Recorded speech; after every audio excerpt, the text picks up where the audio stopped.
One thing that bothers me about our industry, it feels like it's always feast or famine. Yes, the real estate market is cyclical, and there is no way to eliminate the booms and busts. However, there are things that can be done to mitigate the swings. The Federal Reserve can use monetary policy to keep inflation in check by using its power to set interest rates, which can affect the cost of borrowing money. When interest rates are low, it's cheaper to borrow money, which can spur demand for homes. Looking back, it was clear to see what was happening.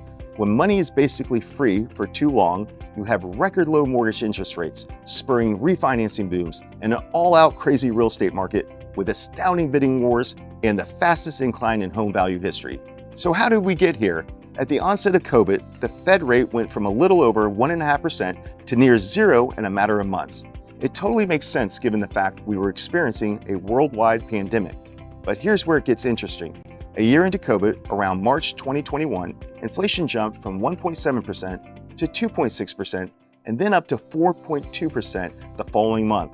And in a single year, inflation more than quadrupled to 8.5%. Just last year, March of 2022, was the first time the Fed decided to take action. So who was asleep at the wheel? And what's the hurry to get to 2% inflation when we did absolutely nothing for an entire year? The Fed could have taken immediate action in April of 2021 when inflation reached 4.2%, and things would be very different. The current market is totally self-inflicted by the Fed, causing chaos in our industry and in the overall market with mass layoffs and now bank failures.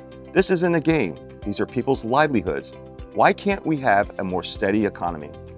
Now here's a big issue. According to Goldman Sachs, 99% of borrowers have a mortgage rate lower than 6%. Of those, 28% locked in rates at 3% and below, and 72% locked in rates at 4% and below. This is going to cause a massive bottleneck for inventory. Those people aren't going to sell until rates come down, and if the Fed waits too long to lower rates, then this will cause another massive boom in our industry, which will reverse everything we're trying to fix now. So I ask, why did the Fed wait so long? And when they did finally take action, were they too aggressive, too fast?